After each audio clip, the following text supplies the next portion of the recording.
10 कदम दार ट्रेड में आप सभी का स्वागत है। और इससे पहले कि अगर आप देखें बाजार थोड़ा सा और कोई नया मोड़ लेंगे, एक दो ट्रेड्स को डिस्कस कर लेते हैं। शरद अवस्थी हमारे साथ मौजूद हैं और आशीष शत्रुमोता इस कार्यक्रम में जुड़ चुके हैं। एक बार आशीष, मैं आपकी कॉल्स पे आऊं, लेकिन उससे पहले एक टेक चेक दीजिएगा। दो स्टॉक्स अपने करियर के सर्वोच्च स्तरों पे आके ट्रेड करते हुए exactly at all time high. आपकी स्क्रीन पे टाटा एलेक्सी और साथ ही साथ इस वक्त हिंडाल्को अपने करियर के हाईएस्ट लेवल पे हैं। और ब्रेक से पहले मैं आपको एक स्टॉक पे अलर्ट देके गया था, जनाब उस पर नजर रखिएगा। 1970 इंडिगो भी इस दौर के हाईएस्ट क्लस्टर पे। आशीष, बताइए इन दोनों ट्रेड्स को आप कैसे अप्रोच करेंगे? हिंडाल्को, टाटा एलेक्सी और आपका कन्विक्शन ट्रेड, दो कन्विक्शन ट्रेड।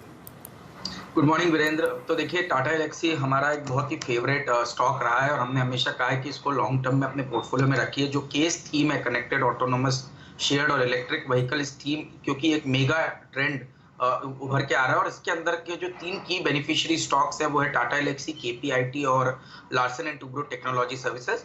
और खास तौर पे टाटा एलेक्सी क्योंकि यहाँ पर पे थोड़ा सा डाइवर्सिफिकेशन बिजनेस में है। 60-70% जो बिजनेस है वो गाड़ियों से, आपका इलेक्ट्रिक, आपकी जो ऑटोनोमस शेयर है उससे आता है, और 30% जो है वो कहीं ना कहीं दूसरे जो कंज्यूमर ड्यूरेबल सेगमेंट है वहां से भी इनको एक बेनिफिट मिलता है। तो ओवरऑल एक बहुत ही बढ़िया प्ले टाटा एलेक्सी है। मेरा मानना है स्टॉक इवेंचुअली 10,000 की ट्रेजेक्टरी आपको जल्द दिखाएगा और इसको आपको लॉन्ग टर्म में अपने पोर्टफोलियो में जगह बनाए रखना चाहिए। और ये सिप के तौर पर हमने इसको काफी बार रिकमेंड किया है। तो टाटा एलेक्सी पे अभी भी मेरा मानना है 10,000 रुपए तक की अपसाइड देखने को मिल सकती है।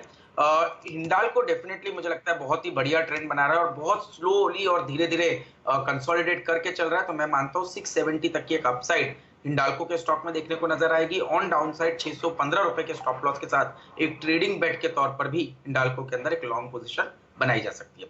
अब यहाँ तक कि मेरे टॉप 2 पिक्स का सवाल है तो अगेन मेटल बास्केट से ही पहले वेदांता, जहां पर एक बहुत ही बढ़िया पोल एंड फ्लैग का फॉर्मेशन बन रहा है। 409 के स्टॉप लॉस के साथ वेदांता में लॉन्ग पोजीशन बनानी चाहिए। 425 से 430 की ट्रेजेक्टरी वेदांता के स्टॉक में हमें देखने को नजर आ सकती है। On the short side Eicher Motors मुझे वीक लगता है। 2360 के स्टॉप लॉस के साथ आइशर मोटर्स में एक शॉर्ट पोजीशन बनानी चाहिए। 2250 की डाउन साइड मुझे लगता है आइशर मोटर्स के स्टॉक में देखने को नजर आ सकती है। में खरीदारी और आइशर मोटर्स में बिकवाली करने का कॉल। इस बीच हफ्ते की शुरुआत जो हुई है, 45 मिनट का सेशन हो चुका है। आधे % के दबाव के साथ निफ्टी और 3/4% की कमजोरी के साथ निफ्टी बैंक इस समय कामकाज करता हुआ। जो लार्जली वीकनेस है फाइनेंस है, बैंकिंग मेजर्स हैं जो दबाव के साथ ट्रेड कर रहे हैं। जो पॉकेट्स बेहतर कर रही हैं उसमें मेटल्स, उसमें ऑयल एंड गैस, तो बेसिकली कमोडिटी प्लेस आज फिर हरकत में नजर आ रहे हैं। ये बेसिकली अब तक की कहानी है। मार्केट ब्रेथ वीक है, 1:3 का रेशियो है डिक्लाइंस के फेवर में, यानी कि सिर्फ 25-30% शेयर्स ही हरे निशान में ट्रेड करते हुए। और आज की लिस्टिंग की तैयारी होती हुई आज लिस्ट होना है मदरसन सुमी वायरिंग इंडिया का स्टॉक, जो कि डोमेस्टिक वायरिंग हार्नेस बिजनेस है मदरसन सुमी का, जिसे डीमर्ज करके अलग से लिस्ट कराया गया था। ज्यादातर ब्रोकरेजेस मान रही थी भाई 64, 70, सबका, बहुत लोगों का मानना है 70 के आसपास लिस्टिंग। जो प्री ओपन सेटल हुआ है वो इसी जोन्स के आसपास 65 रुपए के आसपास हुआ था।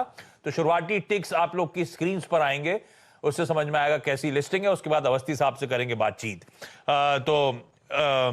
बेसिकली हाई वोल्टेज सॉल्यूशंस ईपीवीज के लिए बनाने का काम, इलेक्ट्रिक व्हीकल्स के लिए बनाने का काम पैसेंजर व्हीकल स्पेस में, और हायर इलेक्ट्रॉनिक्स के जो डिमांड है और साथ साथ प्रीमियमाइजेशन का जो फोकस है कंपनीज का, उसका कहा जा रहा है एक की बेनिफिशियरी हो सकता है मदरसन सुमी वायरिंग का स्टॉक। 65 रुपए 20 पैसे पे लिस्ट होता हुआ। मोटा मोटी ये एक्सपेक्टेशन थी। मेरे ख्याल से नोमुरा 64 की बात कर रहा था, बाकी सारी ब्रोकरेजेस 70 रुपए की बात कर रही थी। लेकिन अवस्थी साहब आपका एक्सपेक्टेशंस क्या थी इस वायरिंग कारोबार की लिस्टिंग को लेकर, और ये 64-65 रुपए पे क्या करना चाहिए स्टॉक पर? लेकिन मेरे हिसाब से ये वैल्यूएशन पे